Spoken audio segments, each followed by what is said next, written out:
Hello, Protrusive. I'm Jazz Galati, and welcome back to this episode on such a huge topic. We are finally talking about the deep, dark world of subgingival dentistry. This is the real world of dentistry that you don't see on Instagram as much. It's bloody, it's fiddly, and it just gets a little bit more complicated when it's subgingival. Every now and then I ask you guys for a recommendation for a topic to cover on the podcast, and so many times you guys have requested subgingival dentistry and retraction cords. Which cord should I use when? Should I always use double cord, single cord? Should I use PTFE? Should I soak both cords or soak one cord? Is it okay to sometimes remove the gingiva? Sometimes can I remove the papilla to allow my matrix to access the restorative margin? All these things we're going to cover today with Dr. Lincoln Harris. Now, as a Protrusive, you probably already know who Lincoln Harris is, but just in case you don't, you should totally check out episode 54. Dr. Lincoln Harris is one of my heroes, one of my mentors. I've seen him twice, once in Sydney, once in Singapore, live. These were live lectures. His energy, his engagement, he is well known all over the world. He's got one of the biggest groups in dentistry, over 80,000 members of Ripe Global, so I'll put the link in the show notes. This is a movement that he started. He encouraged dentists to share full protocol photos, and now it's evolved into Ripe Global, which is making dental education accessible to all the world in a brilliant way with remote dentistry, and we've talked about that in a few episodes before. But essentially today I'm going to steal him and his expertise to talk about this very sought after topic of subgingival dentistry. Lincoln Harris is the definition of a super GDP. He's just annoyingly brilliant at everything with all facets of dentistry. His communication pearls that he shares, his treatment planning advice he shares is the best that I've ever come across. It's helped me a lot in my career so far. If you're in Europe or anywhere near London, then I would invite you to come and join us to see Lincoln Harris live in London for a full-day keynote lecture from Class 1 composites to complicated crown preps. We've got Lincoln Harris over all the way from Australia to talk about all these things to young dentists. I'm just going to be very blunt when I say this. I paid thousands. I'm just going to be very blunt when I say this. I paid thousands when I saw Link in Singapore. I paid thousands when I saw him for a 2-day lecture, just pure theory lecture in Sydney, and I got every penny's worth. I made tenfold back just from his communication gems alone. And Lincoln is now coming from Australia to Europe, to London, to lecture specifically for young dentists because he wants to give back. This lecture is going to be a bargain because what he wants to do is make dentistry accessible, just like he's doing with Ripe Global. So if you're in London on 1st of October, that's a Saturday, 1st of October at the Guy's Hospital campus, then do join us for this live event. It's very rare that he's in England lecturing, by the way. It's a must-see lecture. He's a very engaging lecturer. He's a brilliant educator. His energy is brilliant. So if you haven't ever seen Lincoln Harris before, you should come and join us. The event's called De-Stress Dental, and the URL for it is destress.dental. So if you check out destress.dental in your browser, check out the date, and if it all works for you, come along, see Lincoln Harris. It's going to be a sold-out event, and we're excited to host Lincoln Harris. The early bird rate expires on the 14th of September, and it's just £149 if you're more than 5 years qualified. If you're less than 5 years qualified, it's £99. And if you're a dental student, DM me. I can sort you out with something even more special than that. Today's Protrusive Dental Pearl, I'm going to keep it really quick because I want to jump straight to the main interview, which is full of so many gems with Lincoln Harris. So the pearl is when using rubberdam and you're trying to invert that rubberdam. You're trying to tuck it into the sulcus. So you don't want the rubberdam coming out. You want to tuck in nicely around the gingiva. It leads to prettier photos, but also actually improves your seal as well. So how do you do that effectively and efficiently? Well, I've always instructed my nurse to hold the 3-in-1, and my nurse is instructed to blow air, or my DA is instructed to blow air as I'm using my flat plastic instrument around the sulcus. So if I am on the buccal, he or she is blowing air at the buccal where my flat plastic is, and I'm just tucking that rubberdam in. And as I'm going around to the mesial, she's following with the air. As I'm going around the platal and distal, so at all times, wherever my instrument is, the air should follow. This makes it stupidly easy to invert your dam. If you do it without the air, it's frustrating, it's difficult. So that's my top tip when inverting rubberdam. And for those of you who are watching on YouTube, you just saw a video of me doing that. Now let's join the one you're waiting for, Lincoln Harris, to learn more about how to make these stressful situations just a little bit more bearable. Lincoln Harris, once again, for the third time back on Protrusive on the podcast. Always, we love having you on. So thanks so much for making time for these really important topics. Link, today we're talking about a real pain area because you're so good at covering these. I've seen so many of your infographics. You introduced me to Viscostat Clear, and we'll come on to that later, obviously. So subgingival dentistry, the dirty dentistry that you don't see on Instagram, that's what we're talking about. For those few people, once again, every time we have to do this, who may not have heard of you, maybe it's the first ever time they've listened to Protrusive and they've clicked this episode and like, who's this Australian guy? Please just introduce yourself and what you represent. Hey Jazz, it's a great pleasure to be here. So thank you for having me back again. Always entertaining for me to join you on these podcasts. I'm a general dentist. I have a practice full of general patients who have problems my patients don't have nice gums. They turn up with perio, they bleed, their caries are subgingival. They have all of the problems that regular patients have. But beyond that, obviously, I helped found the largest cloud, and only actually, cloud-delivered procedural training company in the world. So I do some lecturing as well, but our complete focus is on helping people get the best education in the world as long as they have the internet. Guys, that was a very humble intro from Link because I'm the first one to always say, and so many of my peers that listen to you, follow you, Link, you're one of the best educators there are. Your cases, you created this movement of full protocol learning, which I think, when we look back, I do feel from my exposure anyway, that you are the real pioneer in convincing us that, hey, before and afters aren't really that valuable to a community of dentists. That's all about sequential photographs, and you've really taken that to the next level. So we owe you a lot as a profession. I know we talked about that a lot in the sort of last episode we've done. So in this episode, I'm going to dive right in, right? We're talking about those deep subgingival cases where you're sweating, you're changing matrices all the time, you're constantly battling that internal voice in your head. How do I get this dry? How do I isolate this? And then you're just, it's full of stress. So let's take a more particular scenario, which I think will be more helpful to our listeners. Deep subgingival caries, let's say a lower second premolar, deep subgingival caries, and you're deciding to treat this direct. So you can do a composite DO restoration. What works best in your hands to isolate those kind of cases? Well, that's actually the wrong question. The question is, how do you treat them? Because it's not just the isolation. So there's two types of deep direct restorations. The one is where you know it's going to be deep and you can plan accordingly. And the other one is where you don't know that it's going to be deep and you get caught by surprise. They're two different scenarios. And the reason why I outline them is that if we go back to extractions for a moment, when you are very experienced, you can look at the radiograph and go, that will be a difficult extraction or that will be an easy one. This one looks Absolutely. Easy, but it's going to take me 45 minutes, even though I'm a very experienced dentist. But the problem is that when you're an inexperienced dentist, when you most need the help of being able to tell that it's difficult, you can't tell. When I was, for the first however many years of my practice, maybe 10, I would just get caught by surprise because I couldn't tell the difference. So if we go back to the deep restoration, once you have all of the skills to deal with this in a cool, calm and collected way, probably you're not going to get caught by surprise.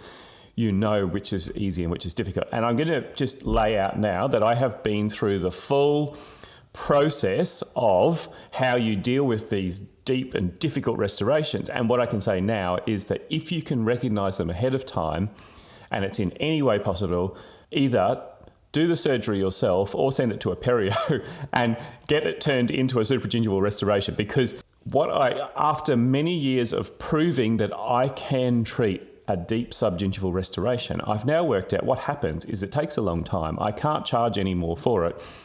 Whereas if I do crown lengthening, I get to charge for the surgery. I turn a very difficult situation into an easy one. And so that would be my first thing, is that I've been through the full cycle from every patient must have perio surgery, otherwise you're a biological width criminal, to I can solve everything with restorative, which is true, I can, to now it doesn't make sense to work that hard for the same pay. So that would be my first thing is, if you can, get it done or charge for the crown lengthening yourself. It's a very simple procedure. I mean, crown lengthening is easier than dealing with it. I mean, on the note of crown lengthening, one people who may argue against crown lengthening would be that you lose the papilla. And therefore some guys are proponents of, and I actually am a fan of the gingivectomy using a thermocut burr as well. Get rid of the papilla, and then now you have access. Your matrix can get in, your wedge can get in those kind of subgingival cases. In your experience, where do you lie in sort of crown lengthening, getting rid of the papilla, and that causing issues further down the line? So I have done a lot of perio surgery for soft tissue grafting. And in many of those surgeries, you lose the papilla. This is part of the procedure. Papillas are extremely important anterior for aesthetics. Papillas in the posterior, the posterior aesthetics is only important to dentists who take buccal photos with a mirror. Like even a direct photo, you can't see the papilla. So it's not like you get more plaque because you do or don't have a papilla. I mean, you can get more volume of plaque, but you can't get... the presence or absence of plaque is not determined by a papilla. It's determined by whether you're clean or not. And it's easier to clean when there's no papilla. So I say to the papilla-loving folk, you're wrong. Papillophiles, papillas at the front, worth the effort. Papillas at the back, when they're gone, it's easier for everyone. So you don't need, I don't know. I mean, the cases where one of the big benefits with, when I've done perio surgery is that when you raise the flap, you actually pretty much, if you do a dissection in the middle, you're going to lose some of the papilla. And then often if you have to do a bit of bone removal, you definitely go from having a papilla. And now papilla is a funny thing because a papilla is actually like the coal. So it has no, the top of a papilla has no effective keratinized epithelium the way the rest of your tissue does. So actually the cases where I've got rid of the papilla, so it's just epithelium, and you widen out the space between the tooth, you need to actually have a bit of width to get a proper epithelium developing. It's easier to clean. So papillas, don't care. There you have it, papillophiles. I can't believe you weaseled that term in. Yeah, anterior I'm a papillaphile, posteriorly papillophobic. They're a pain in the backside. Get rid of them. Okay, now let's get back to the direct restoration where you haven't recognised, or you don't have the skills, or you're afraid to do the surgery, or you don't want to refer it to the periodontist because he, I don't know, hasn't bought you enough dinners or something. Okay, so these are all, perfectly logical, evidence-based reasons. So there's just so many variations. I know, it's a bit of an unfair question. The very first thing is prep without mercy. And what I mean by this is often when people start prepping a deep cavity, they start going, oh, it's deep. And then they start slowing down as if the speed that they prep the tooth at will make any difference to how deep or large the cavity is. It's like when you go, oh, this cavity might go to the pulp. And then they start okay. I mean, this is one of the great crimes that gets inflicted on us is this idea that pulp exposures are our fault, okay? I mean, yes, we can avoid them in certain circumstances, but sometimes we can't. And so if you can't, you can't. It's not like we put the caries there. So when you're going subgingival, prep without mercy. Now, you might go, but what about the gingiva? I might make it bleed. Pretend there is no gingiva when you are prepping the caries. What about the bone? Pretend there is no bone. You must get the caries out. And so just do whatever. Now, once you have the caries out, and so this prep without mercy thing, because people are often going, oh, I'm trying not to hit the gum because I'll make it bleed. You can stop the bleeding. Just prep the tooth. In fact, prep the gingiva as well. That's often better. So then you've got to make a decision. And at that point is where it starts to be many options. So now you use a thermocut burr. For people who don't have a thermocut burr, you can use any fine burr. I use either my flame tungsten carbide polishing burr, which is for removing the overhang on anterior composites. So use that, turn the water. It's like a 24 bladed tungsten carbide finishing burr. So I use that. I turn the water off. It's very hard to cut tooth with it. Like you literally have to sit on the tooth for ages. And so, but the more important thing when you're cutting tissue is that if you use a coarse diamond, it does so much trauma to the tissue, you can't stop the bleeding. And so to stop the bleeding, you have to use some sort of fine burr that cuts the tissue, with a cauterizing effect almost. Yeah. Well, no, it doesn't need to be cauterizing. It needs to not be traumatic. And if you use a coarse diamond, it's putting all these little tiny lacerations through the tissue, and so to stop it bleeding is more difficult. I also use the standard superfine diamond that I use for finishing my crown preps. That's also a great burr for cutting the tissue. And so if you finish and you look at it and there's just a mess, then I will cut the tissue away with a gingivectomy. If it's not too much of a mess, then, sometimes I will, that's one step one step is you go, bam, you cut all the tissue away, you pack some cotton wool soaked in Viscostat Clear in there, and you leave it for a few minutes, and if you wait 5 minutes, it'll have stopped bleeding. You have to pack that cotton wool in. It'll go black, but it'll stop bleeding, absolutely. Yeah, mostly it goes black. Not always, but mostly. And it's just the clotting blood. And then you decide from there. So often, the big trick with the gingivectomy is most people don't do enough. That's number one, because they're afraid. The difficulty with almost anything is like base jumping. If you're going to base jump, you have to jump with commitment. Otherwise, you're going to hit the cliff just below where you jumped off and you'll die. And so dentistry is the same, that if you don't commit to the procedure fully, then it won't work. So people go, oh, well, I tried the gingivectomy and I still couldn't get the wedge in. And that's because they didn't commit. So, and often you actually have to take that gingivectomy right out to the buccal and to the palatal, because they have these big high bits of tissue that sit there and you won't be able to place a wedge or a rubber dam. So that's one option. And then you decide, will I be able to place a wedge and a matrix?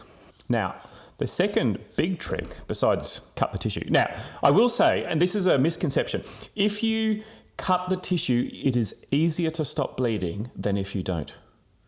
So if you have inflamed gingiva, and you don't cut it, it just bleeds and it bleeds because the surface of the tissue is inflamed, and so all the blood vessels are very ready for inflammation. So if you poke a cord into the papilla that is inflamed, it will bleed and bleed and bleed, and it's very difficult to stop.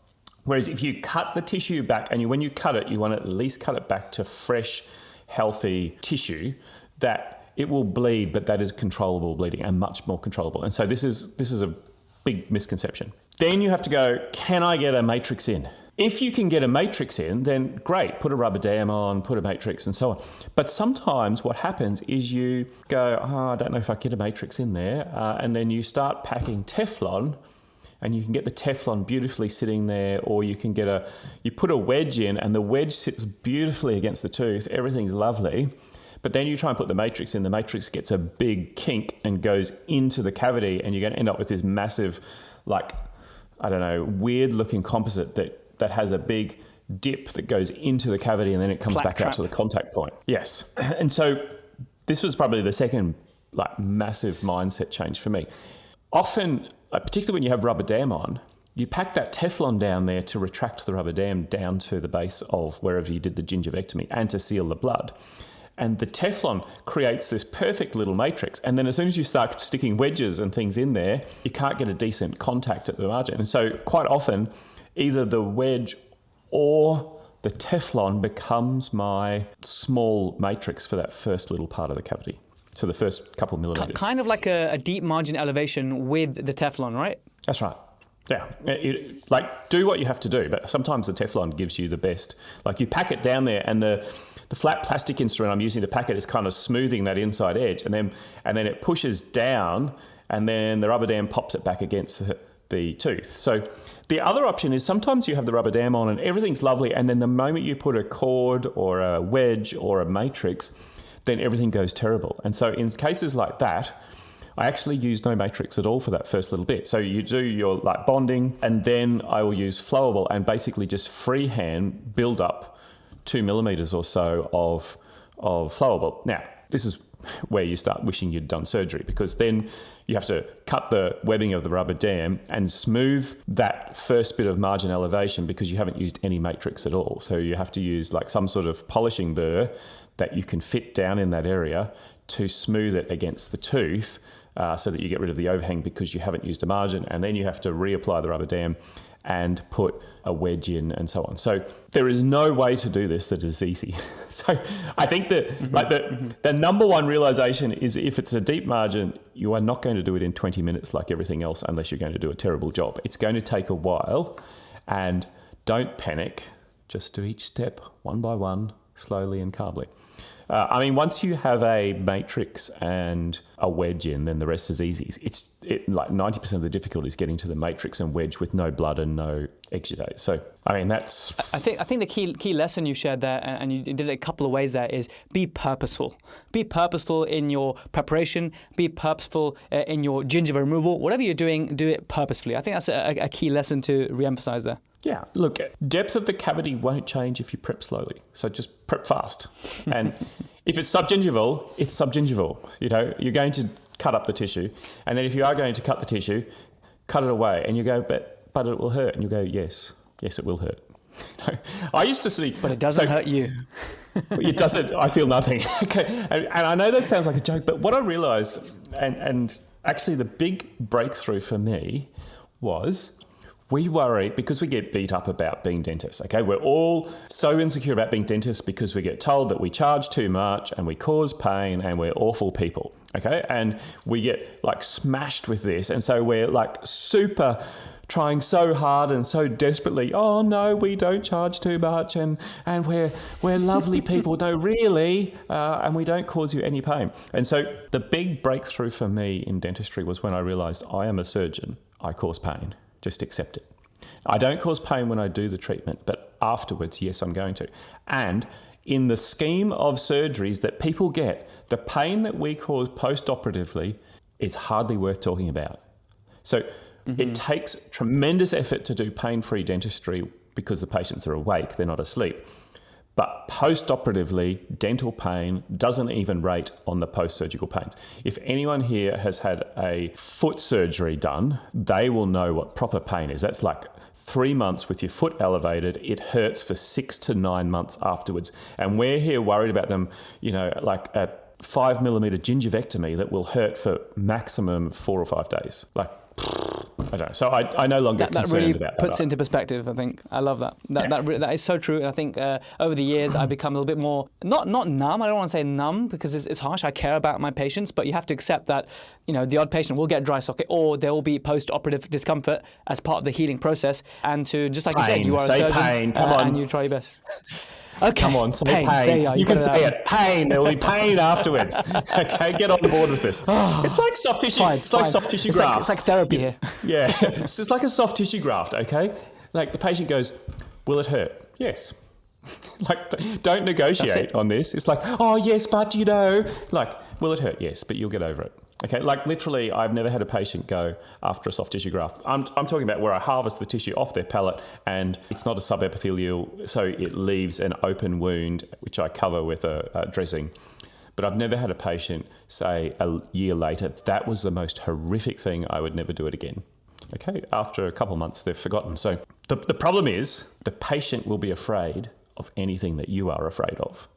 So the big problem is not the patient's fear, it's actually the dentist's fear. If you're afraid of a procedure, then you won't do it properly. Yeah, and they totally sense that. Amazing. So we covered that really well. The next thing was such a common question, Link, and we see it all the time on the group, on Ripe Global, is knowing which cords to use. And I don't mean like which brands. The common question I get from young dentists, and I want to pass on to you, is do I always need to use 2 cords? Like, so you're doing a crown preparation or bridge preparation, and so that decision-making process into, okay, when to cord, when not to cord, and then if you are cording, do you always have to use 2? And then do you always remove the last one that you put in, or is it okay to keep them in? Let's talk about the sequencing and the troubleshooting and decision-making when it comes to cords. I think that'll be extremely valuable. So it would depend on, are you taking a silicone impression or scanning, because they're different. So that's the first thing. Let's go with both. Let's talk with IMPs first, and then scan. Let's start with impression because most people will still do that, but within a year or 2, most people will be scanning. And once you go scanning, you never go back. Like the big advantage of scanning, so I was a late convert to scanning, but now I'd never go back. There's 2 big advantages. The occlusal records with scanning are far superior than anything you can do with bite registration. Like the first time I did a full arch of ceramics with prime scan, and like 10 units, design, milled, whatever, pop them in, bang, 10 occlusal dots, perfect. I've never had that from a lab ever in my entire life. It always takes adjustment or a secondary bite record. So that's, and then the second one is you can tell if your scan is bad while you're doing it, Whereas an impression, you have to wait 3.5 minutes, pull all the retraction cords out, and then you basically want to go outside and drown yourself. So when you find out that the distal of the second molar has a drag for the third time and you have spent 45 minutes taking impressions, the pain. Okay, so impressions. Impressions, your dental school is correct. Everyone does the right procedure at dental school. They graduate, or Satan comes and sits on their shoulder and says, I think you only need one cord, or you need no cords. Usually Satan comes in the form of, temptation comes in the form of, some experienced dentist saying, well, that's not necessary. Come here, young man, young lady, I'll tell you the correct way to do this. And then you spend longer taking your impressions because you take the first impression and then it's rubbish. And then you take the second impression and it's rubbish. And then you take the third impression and you go, look, I got an impression without using 2 cords. Woo! Okay, so impressions, 2 cords. You put a skinny cord in. For me, it's Ultra Pack 000, not because it's the best thing on the market. It's just because it's what I have used for many years and I'm reluctant to change. It is a braided cord, so it doesn't tear apart so much.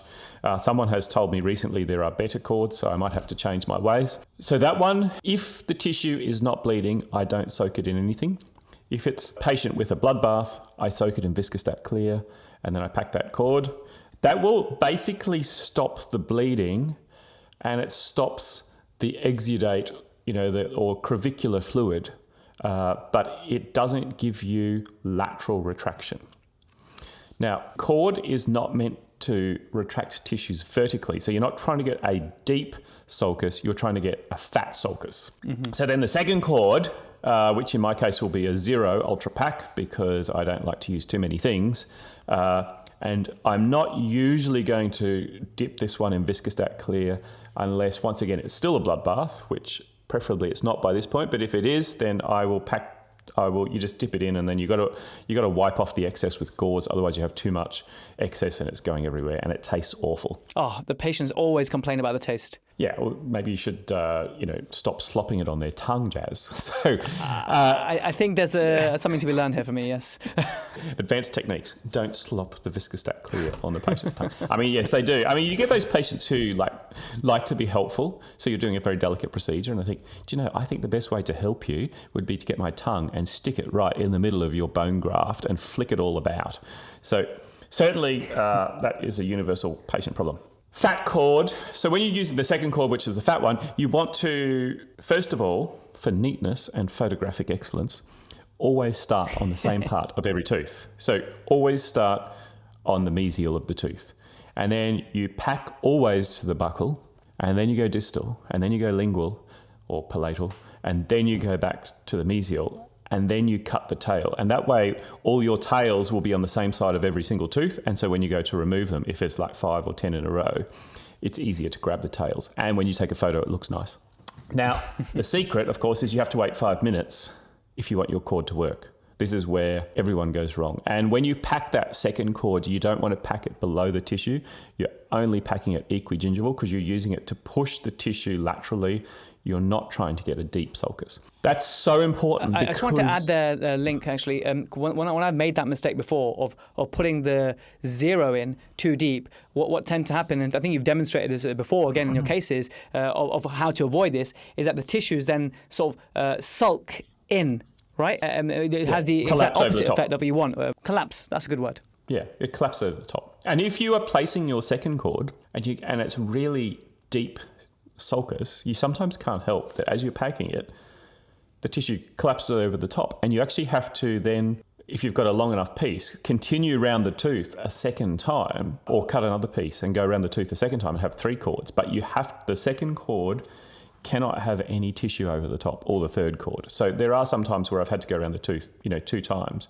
And on the distal of a lower second molar where you've got really thick tissue, or an upper second molar, sometimes you need even 3. Like you do what you have to, or you sometimes have to get a piece of cotton out of your cotton roll and stuff that in to get enough lateral retraction. So it doesn't matter how many bits of cord you do, but you must not have tissue collapsing over the top. And then you have to wait 5 minutes, because if you don't wait 5 minutes, the tissue is not retracted. So if you place the second cord and then 1 minute later pull it out, the tissue immediately collapses and you lose everything. And then if it was bleeding, it immediately starts bleeding. And why do you need 2 cords? Because when you place one, it always starts bleeding when you pull it out, unless you have, unless you're one of those dentists where every single patient has had perio surgery and soft tissue grafting and stuff. And that's just not realistic for most general dentists. And the reason that the width of the sulcus is so important is because silicone has a certain surface tension. And so if that gap between the tooth and the tissue is too narrow, the silicone actually can't flow in there. So it exceeds the viscosity is not low enough, even the light body silicone is not low enough to flow into such a tiny gap. Or if it does, it will be like this tiny fin of silicone and it will tear off as you pull the impression out. So if you have a big fat gap, that's 0.5 millimeter wide or 1 millimeter wide, the silicone will just fall in there and it won't get bubbles, and it's easy. So that's. Do you use an electrocautery for when the tissues start to collapse over? Do you have an electrocautery unit? Do you recommend using it as an adjunct to your cording? So if you have one and you're good at using it, then sure, use it. I don't have one. Well, I do have one. It's in storage somewhere. It's like, I don't know, I just never got in the routine because I didn't need it very often. And then when I did, I couldn't find it. So it's currently with the amalgam carriers. So real world. I mean, if you have it's the same with lasers. Lasers are great. If you have a laser, use a laser. I don't have a laser. And when I teach, because most people don't have lasers, I don't want to teach a procedure that most people can't do. What I do know is that, and I have to reiterate, 5 minutes of waiting will seem a very long time. If you don't set a timer, you won't wait. And so if you don't wait 5 minutes, your second cord does nothing. You may as well not use it. Now, if we go to scanners, often with scanners, you don't need a 2-cord technique, but you may need to go to an even bigger cord than a 0. So with a scanner, if you have one big fat cord and you can get it down and it retracts the tissue laterally, particularly if you're only doing a small number of teeth, then that gives you a clear margin, and that's all you need. Because with a scanner, you don't need very much or almost no vertical depth to your sulcus at all. You just need a clear edge. So basically, as long as that big fat retraction cord is very slightly below, then you're going to get a good impression. Whereas that doesn't work as well. Yeah, but good scan. So now I'm only moving into trying that technique. Now, with both of them though, that is when I'm doing a standard prep, like a prep with some type of margin. So chamfer, shoulder, something like this. The moment I'm moving to vertical preps, now I'm moving to Teflon, because with vertical preps, you can prep on top of Teflon, whereas you can't prep on top of cord, because if you prep on top of cord, even with a safe-ended burr, the cord will helicopter and frighten the life out of you. It's like, nice, relaxing afternoon, warm sun trickling through the windows, leaving dappled light on the floor, and next thing, and you have a piece of cord helicoptering on your high-speed burr, frightening everyone. So Teflon you can prep on top of, and you can prep even with a diamond burr, but it will erode it away. But with safe-ended burrs, I will pack Teflon sometimes. Sometimes I had a case the other day where I actually purposefully, it was a perio case, and there's just a few little areas where it wasn't healing. And in a case like that, I will actually purposely prep without Teflon as close to the bone as I can and cause as much damage to the surrounding tissues as I can, and prep the surface of the tooth so it's perfectly clean. And the tissue heals very, very well. It's like the ultimate periodontal therapy. So, as good a periodontal therapy as you get without flapping the entire arch. So, but in that case, Link, like you're probably doing a long-term temporization, provisional, and then when you come to actually scanning at that point, you're going to go back to your PTFE at that point? Depends. So Teflon is the cord of choice. First of all, if you haven't used Teflon, go and read on Instagram. I've got a little infographic on how not to get incredibly sad when you try and use Teflon for the first time, because the first time you use Teflon, it will just keep coming out. It's not an easy thing to use. So where I've prepped down to the gingiva, and I've created a giant mess and whatever, and I've let it heal. When I come back the next time, it will depend on how the tissue is looking. Teflon is very aggressive. It's a very, very aggressive retractor. So it retracts far more deeply and aggressively than cord does, because to get it to actually stay on the sulcus, you have to pack it really, really hard. And so it would depend on how much retraction I want as to whether I'm going to use Teflon at the second visit or not. I mean, if you've had beautiful temporaries in there for a while, then you shouldn't need any cord. That's the the original BOPT technique, or only a little fine cord. This is where you get into, and I think it's very important for people to know that you don't always just choose the method and you get it right. Like sometimes you're getting halfway through and you go, this is not working, and then you do something else. So mostly I'm using Teflon when I want to do a single stage vertical prep, take the scan on the same day, and I'm going to place a thin cord that's usually either a thin cord that's been treated and then put Teflon over the top, or I'm going to just prep and then place Teflon and then place a thick cord to retract the sulcus and do the scan then. And scanners love Teflon because the color contrast between the white Teflon and the edge of the tooth is so profound. They just pick it up really well. So this is there's the standard method, and then there's this is not working, I have to try something else method. Well, yeah, you mentioned Instagram, the Teflon frustration post, I've got it up now. That got so much love on Insta, and it so should, because it's such a pain. I said it, pain point for dentists all over the world. So I think that was awesome. So guys, if you haven't seen it, I'll pop it up on the screen now so you can see that, and follow the link in the show notes to find that post and all of other posts by Lincoln. Now Lincoln, it was actually Lincoln and Pasquale Venuti when I went to see them in Sydney some years ago, who taught me about reconsidering how I cord or how I isolate for class 5s. I went through a stupid phase of using rubberdam, and you get in the brinkers, and as Pasquale described at that event, it was like a circus. And then I switched to Teflon in the sulcus, and under magnification, I noticed how much drier I was able to keep my field. And so my bias for class 5s is Teflon. Now, how about you? Is that something that you're still doing, or have you changed, or have you found a different way to isolate the sulcus of class 5 restorations? There are many things in dentistry where you do them first to prove that you can, and then once you've proven that you can do them, now you're well able to choose whether it's a good idea or not. So I went through a stage of rubber damming everything. So I've proven that I can do it, and now I can not rubber dam where I think it's inappropriate. And there's a number of times when rubber dam is inappropriate, and one of them is the class 5, mostly, particularly at the front of the mouth. My isolation technique of choice will be an Optragate to hold all the lips and cheeks out of the way. And then if it's a deep class 5 in particular, I'm going to place Teflon, and then I'm going to often do a gingivectomy down to the Teflon so I can find the margin. Because often when you have a deep class 5 that's slightly subgingival, then the tissue gets inflamed and it gets even bigger still. And also that inflamed tissue, you can never stop it bleeding. So you want to place a Teflon, cut the tissue away if you need to, and then scrub with Viscostat Clear, or put some cotton on there that's soaked in Viscostat Clear and leave it. And where people have the massive stress is they panic. So they cut the tissue and then it's bleeding, and they go, oh my goodness, it's bleeding. How will I ever do this filling? I'll never be able to do the filling. Oh my goodness. And so what you need to do is go, first of all, I'm going to retract the tissue. Do not think about anything else except that one part of the procedure. I'm going to retract the tissue, and I'm going to retract it properly, and that's it. So then get your Teflon and retract the tissue. Now you're going to go, I need good access to the cavity. Do I have that? If not, cut the tissue. And don't think about the bleeding and all the other things, because you deal with that later. What happens is once you start thinking about, okay, right now I need to do retraction, but what if I start bleeding? Okay, now you're thinking about two parts of the procedure simultaneously.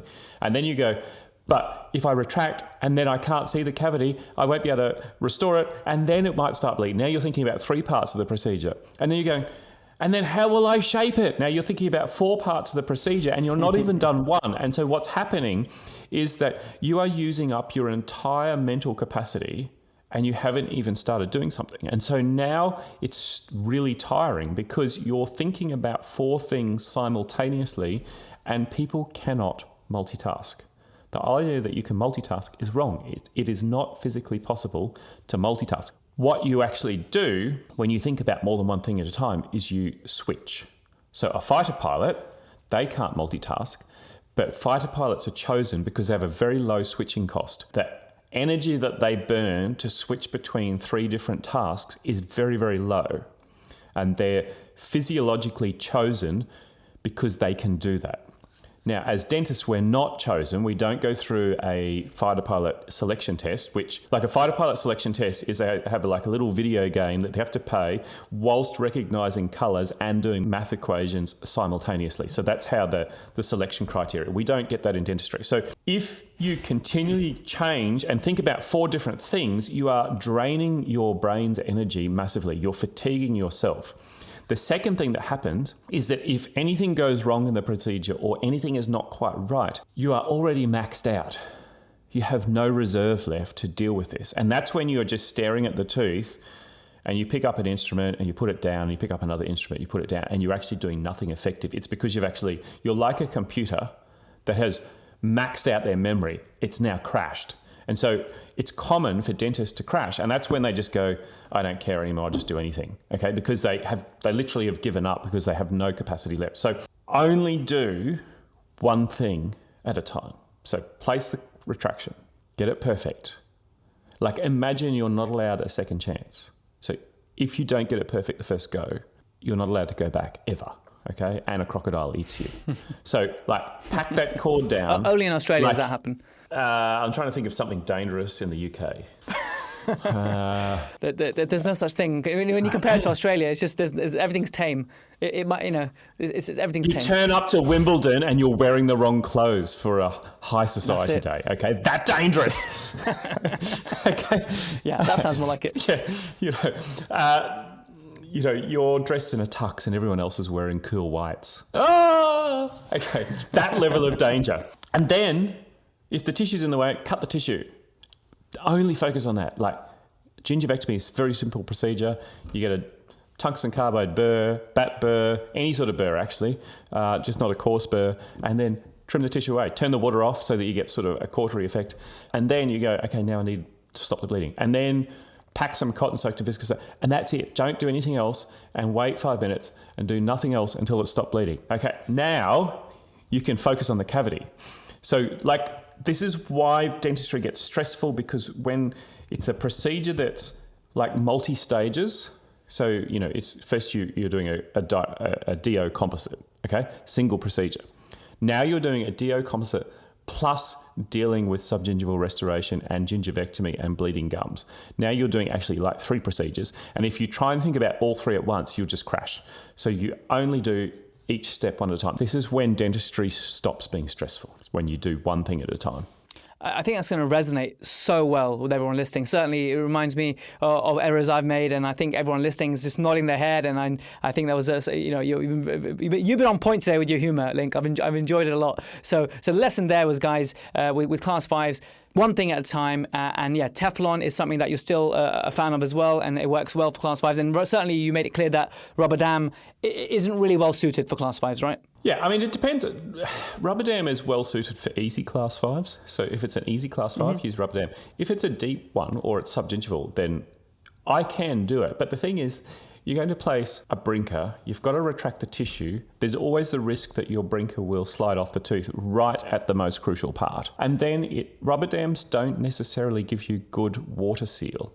And so quite often the water is wicking up underneath the rubberdam. And so then you have to place Teflon anyway. And so at that point, it's silly. I mean, another example of this is, we have to do bonded restorations, but if you look at most deep margin elevation books in the world, the deep margin elevation bit, which is the most crucial part of the entire restoration, is done without rubberdam because it's impossible. So true. Yeah. And also keep in mind that there are significant differences between how clinics run. So my experience in many parts of Europe, particularly Eastern Europe, is that people don't use the same amount of dental assistant capacity as countries get more expensive and as time and money get more expensive. So, in London, your rent is very expensive. And so it's not the cost of having staff is less of a concern and is more just a mindset of, you have one assistant or maybe even 2 so that you can work really fast.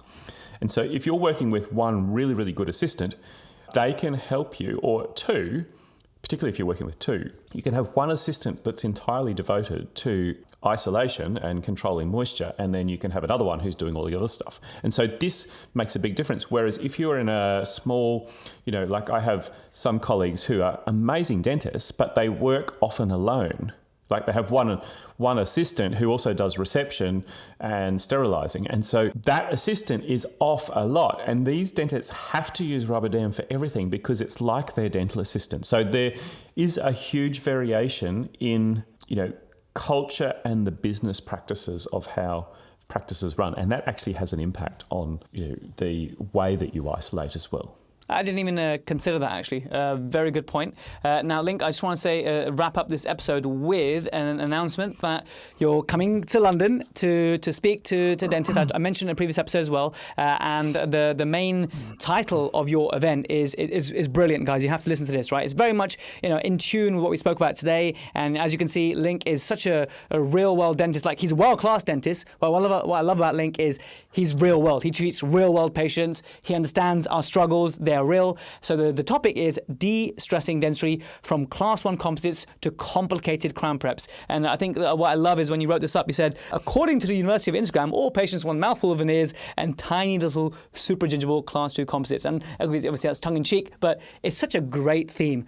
Just give us a flavor about the other kind of things that you were talking about on that day. I basically just want to talk about the most common procedures that causes stress, which is our everyday procedures, but when they're difficult. And class 2 composites or composites in general or crown preps that are deep, badly broken down with patients that are difficult to get numb and they've got a big tongue and they're gagging. That is, because I'm a multidisciplinary dentist, I can tell you that a deep class 2 composite can be more difficult than a sinus lift. So not more difficult than a really difficult sinus lift, because there are some really difficult ones, but on average, the only reason that we think sinus lifts are more difficult than class 2 composites is usually we've done about 10,000 class 2s and we've done about, either 0 or a very small number of sinus lifts. And so actually the most common procedures that we do in dentistry are the most difficult.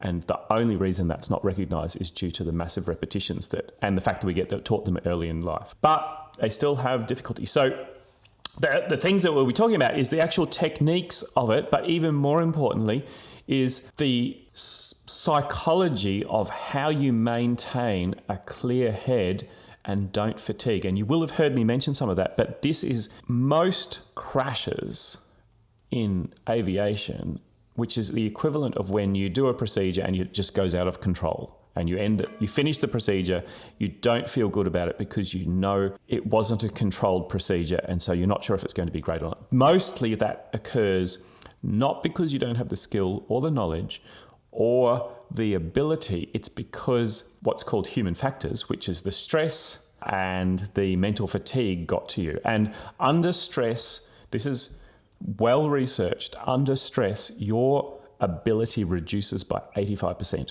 So if you can only just do a procedure when you're relaxed, you actually cannot mentally do it when you're stressed. And so it's not just about how do we make the procedures more of a straightforward protocol, but how do we mentally and psychologically do a procedure and prepare ourselves for a procedure so that we don't end up in that massive mental fatigue state where everything just goes out of control and you finish the day and you want to quit the profession. So those two things are very important. The latter part of it is not studied or talked about, but it is talked about very much in paramedics, in fire brigades, in aviation, in anything where people die.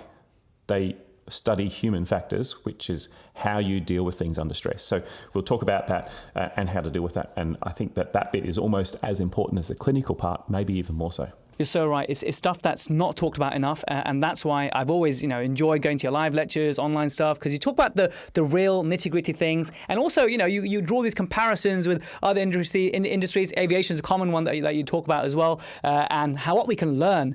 I know you talk about ophthalmologists. You talked about last episode about how they have so much training, and you made that comparison. You are full of a lot of wisdom, and I can't wait for you to share it in London with us. So, guys, I'll put everything in the show notes. Link, thank you for talking about retraction cords. I know for a fact, I guarantee guarantee it that this episode will get a lot of engagement, because something as basic as retraction cords, as we talked about a few times ago actually, the basic things are the things that really are the most helpful when we're creating content to help people. So I think this is going to go down really well. As always, I thank you for your time, despite the time differences. Well, look, it's always fun talking to you, Jazz. You are a man full of energy, and it's very exciting. So, but the thing about basics is, just because something is basic doesn't mean it's easy. This is the great mistake. So the basics of dentistry are frequently very difficult things. So it's like simple. It's simple, but that doesn't mean easy. So we'll talk about the basics, but it's going to be mostly the hard basics, the ones that ruin our day. So look forward to it. It's essential for all dentists, I think. But if you're new in your career, I think this will save you a lot of heartache, heartbreak, stressful moments to sort of get into the mindset of how to fulfill the rest of your career working in a reduced stressed way. So de-stressing from from class 1 composites to tricky crown prep, subgingival dentistry, a lot of what we talked about today. So I know Link's working really hard to put on really good content for that, as you expect from Link. So Link, we look forward to seeing you here, mate. Oh, well, I look forward to coming, and then you can take me to a good British pub afterwards. Of course. Brilliant, Link. Thanks so much. Well, there we have it, guys. Lincoln Harris on subgingival dentistry. I hope you gained so much value from that. I know I did. Yet again, I'm going to go ahead and get an infographic made and a summary of this podcast, because there's so many little gems in there and I don't want you to miss anything. So I will email you that. If you're not already on my email list, go to protrusive.co.uk/emails. And once again, Lincoln is coming to London. This is a big deal, guys. All right. He doesn't often make this trip, and he's lecturing live for the full day from Class 1 composite to complicated crown preps. Come and join us Saturday, 1st of October. That's destress.dental, DESTRESS.dental. That's the URL. Book on now, and definitely do it before 14th of September to get that early bird rate. Anyway, I'll catch you in the next episode. And of course, if you haven't listened to episode 54, go back and listen to that one, because there's more of Link, and I know you would have liked that. So I'll catch you in the next one, guys, and I hope to see many of you in London on the 1st of October.